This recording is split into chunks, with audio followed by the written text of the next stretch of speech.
Good morning, everyone. Today we will continue the same chapter 1, Note for Profit Organizations.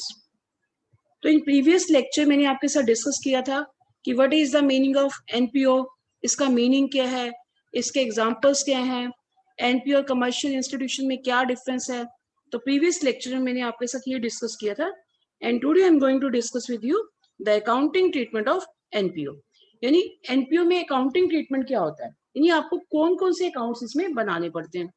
तो there are 3 accounts you have to prepare. One is receipt and payment account.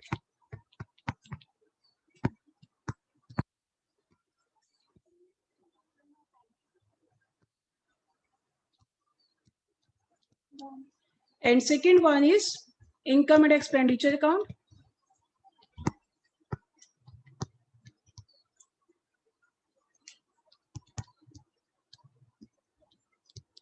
And third is balance sheet. Balance sheet इसमें 2 तरह की बनती है. एक opening balance sheet बनती है और एक क्लोजिंग बैलेंस शीट बनती है. 2 तरह की बैलेंस शीट बनती है, एक ओपनिंग और दूसरी क्लोजिंग. ठीक है. जैसे आपने जो +1 में सोल ट्रेडरशिप की है, सोल ट्रेडरशिप में फाइनल अकाउंट यानी अकाउंटिंग ट्रीटमेंट क्या होता था, वहां पर आप बनाते थे trading account, profit and loss account and balance sheet. तो यहाँ पर आप एनपीओ के अकाउंटिंग ट्रीटमेंट में क्या बनाओगे, आप एनपीओ के अकाउंटिंग ट्रीटमेंट में बनाओगे receipt and payment account, income and expenditure account and balance sheet. तो 3 अकाउंट इसमें बनेंगे, receipt and payment, income and expenditure and balance sheet. Today I'm going to discuss with you how you have to prepare receipt and payment account कैसे बनाना है. तो आपकी book का जो है इलस्ट्रेशन 1 है which is given on page number 1.5. जो 1.5 पेज पे गिवन है, आपने अपनी बुक ओपन करिए बेटा. 1.5 page. Today I'm going to explain illustration 1 of chapter 1. Now this is illustration 1. 1 question है ये आपका.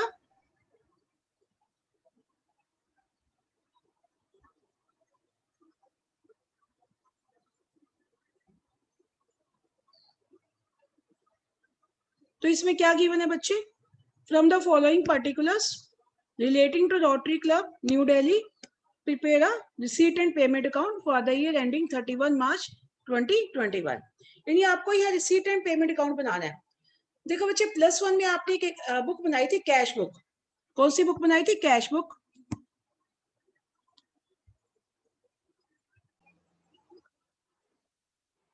यानी +1 में जो आपने कैश बुक बनाई थी उसमें जो कैश आ रहा था उसे डेबिट कर रहे थे, जो जा रहा था उसे आप क्रेडिट कर रहे थे.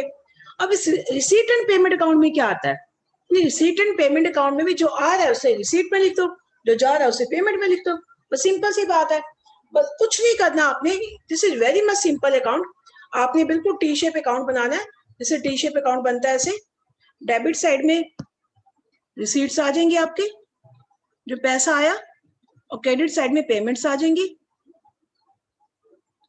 तो एक अमाउंट का कॉलम बन जाएगा. बस वेरी मच सिंपल, बहुत इजी है. बस आपको ये ध्यान रखना है कि जो रिसीट एंड पेमेंट अकाउंट जो बनता है उसके बैलेंस आपके कैश से स्टार्ट होते हैं, to balance brought down.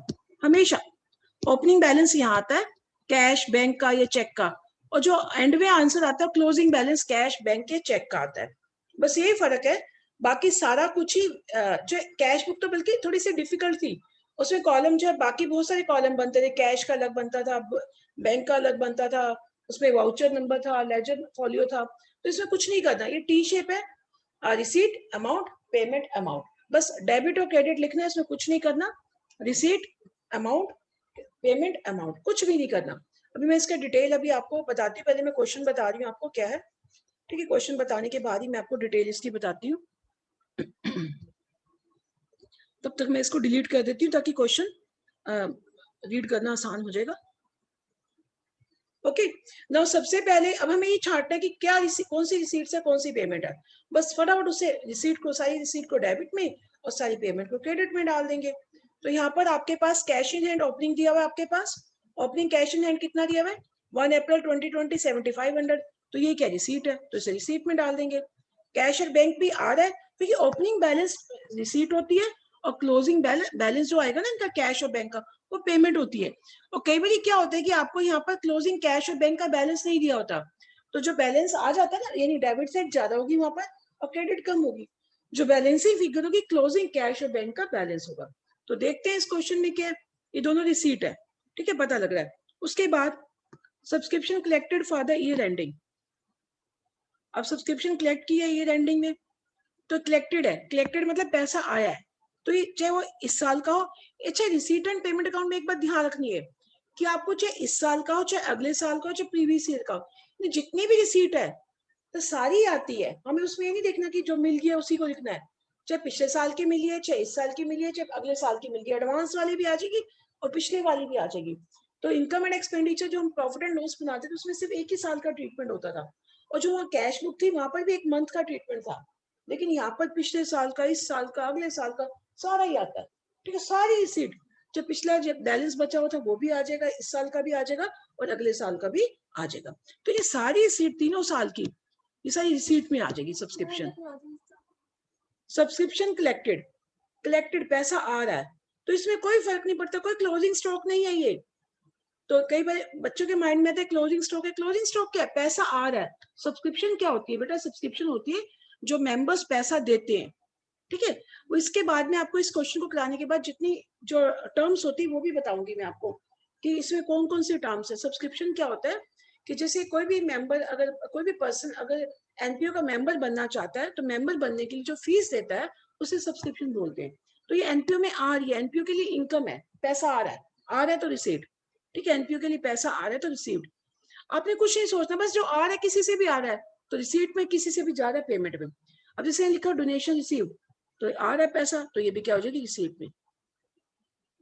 Donation receive for Pavilion, जिसके लिए मर्जी आ रहा है ये भी रिसीट, ठीक है। 8% इन्वेस्टमेंट परचेज, अब परचेज के तो पैसा जाएगा, परचेज के तो पैसा जाएगा, दिस इज पेमेंट। आपने कुछ नहीं देखना क्या परचेज किया, कहां से आ रहा है, बस आपने जो आ रहा है रिसीट, जो जा रहा है पेमेंट, बस। परचेज ऑफ रिफ्रेशमेंट, जब भी कुछ परचेज करोगे तो पैसा जाएगा, पेमेंट। रेंट पेड, पैसा जा रहा है तो पेमेंट, ठीक है बच्चे। तो इस तरह से आपने जो बस देखना है, जो आ रहा है रिसीट, जो जा रहा है payment.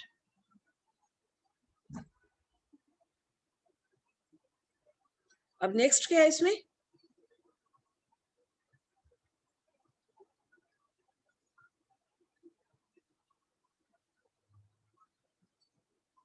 Entrance fees received.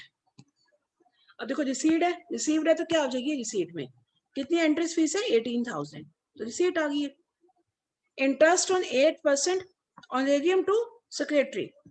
Honorarium क्या होता है कि किसी भी ऑनर को, किसी पर्सन को ऑनर करने के लिए जो हम कुछ देते हैं, कोई गिफ्ट दे दिया, अवार्ड कर दिया, ऑनर किया, जैसे कई बार फंक्शंस होते हैं तो फंक्शंस में किसी भी पर्सन को ऑनर किया जाता है।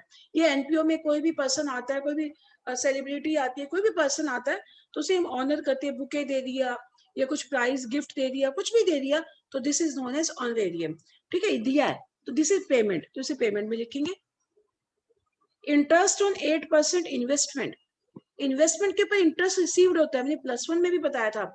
इन्वेस्टमेंट क्या होती है, जहाँ कहीं आप पैसा अगर इन्वेस्ट करते हो, जैसे आप बैंक की एफडी करते हो, कुछ करते हो, अगर पैसा इन्वेस्ट करते हो तो वहां आपको इंटरेस्ट रिसीव होगा, और इंटरेस्ट रिसीव क्या हो जाता है बेटा आपके लिए रिसीट, पैसा आ रहा है ना, तो रिसीट में लिख दोगे आप इसे, ठीक है।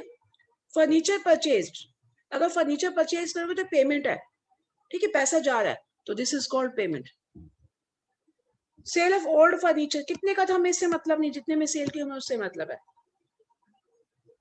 Sale of old furniture, furniture बेचा, सेल की तो पैसा आएगा जाएगा, आएगा, तो ये दिस इज रिसीट। उसके बाद स्पोर्ट्स मटेरियल परचेज्ड, अब मटेरियल परचेज करोगे तो पैसा जाएगा, तो this is payment. Sale of refreshment, अगर कुछ भी आपने रिफ्रेशमेंट दी है तो सेल के, सेल से पैसा आने ही आना है, तो this is receipt. Salary and wages, ये तो पेड ही होंगे, सैलरी और वेजेस एम्प्लॉइज को दिए होंगे, तो दिस इज पेमेंट, अगर पेमेंट करोगे तो पेमेंट है ये। स्पोर्ट्स एक्सपेंसेस, एक्सपेंसेस क्या होते हैं, पेमेंट है, तो ये भी किस में जाएगा, पेमेंट में जाएगा, ठीक है। तो इस तरह से आप जो जो पहले आप ऐसे लिख लेना, फिर उसके बाद आप रिसीट एंड पेमेंट अकाउंट बनाना। इसके बाद जो है नेक्स्ट आइटम क्या है, नेक्स्ट आइटम है यहाँ पर कैश इन हैंड और डेप्रिसिएशन।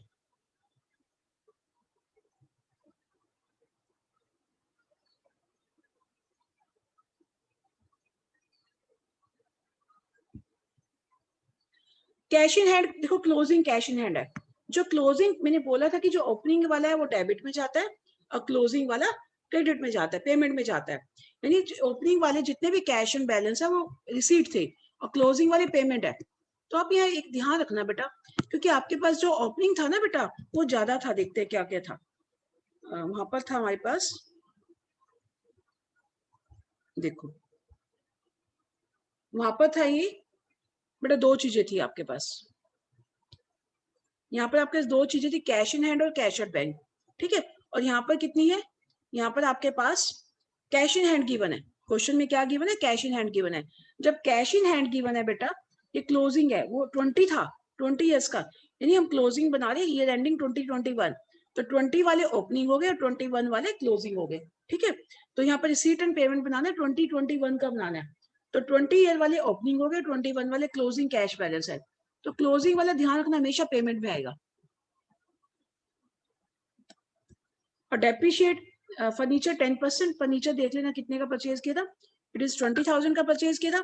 तो 20,000 पे 10% कितना आ जाएगा, 2,000, ये खुद कैलकुलेट करना पड़ेगा। तो डेप्रिसिएशन कितना आ गया फर्नीचर पे, 20,000 पे 10% 2,000। तो दिस इज लॉस, मतलब लॉस ही हो रहा है। तो लॉस क्या होता है, पेमेंट। तो इसे भी आप किस में लिखोगे, पेमेंट में लिखोगे। तो इन दिस वे आप सारा लिखने के बाद सारी आइटम्स आपने मान लो लिख ली यहाँ पर, फिर आप उसके बाद क्या करोगे, ये आपने जो रिसीट एंड पेमेंट अकाउंट बनाओगे। तो रिसीट एंड पेमेंट अकाउंट बनाने में आप डेबिट और क्रेडिट का टोटल करोगे। तो टोटल कैसे करोगे, इस तरह से करोगे, बताती हूँ मैं अभी आपको, दिखाती हूँ पेज। अब आपने सारा रिसीट एंड पेमेंट अकाउंट बना लिया। तो डेबिट साइड का टोटल आपका आ रहा है यहाँ पर 5,82,500 और क्रेडिट का टोटल आपका ना कम आ रहा है बेटा यहाँ पर, क्योंकि मैंने बोला कि क्लोजिंग कैश बैलेंस आपका लिख दिया पेमेंट में। तो बाकी जितना अगर आप डेबिट में से टोटल में से क्रेडिट का टोटल करके माइनस करोगे तो बैलेंसिंग फिगर जरूर आ रही है यहाँ पर। तो जब भी रिसीट एंड पेमेंट अकाउंट बनाओगे तो बैलेंसिंग फिगर हमेशा क्लोजिंग आपका बैलेंस निकलेगा कैश या बैंक का। आपको इस क्वेश्चन में कैश बैलेंस गिवन है तो बैलेंसिंग फिगर आ जाएगा बैंक का, ठीक है। बैलेंसिंग फिगर किसका आ जाएगा, बैंक का बैलेंस आ जाएगा, ठीक है बेटा। इन दिस वे आपके पास ये बैंक का बैलेंस आ जाएगा और आप बड़े आराम से क्वेश्चन को सोल्व कर सकते हो। Then today you have to solve this one question in your notebook. Thank you and have a nice day.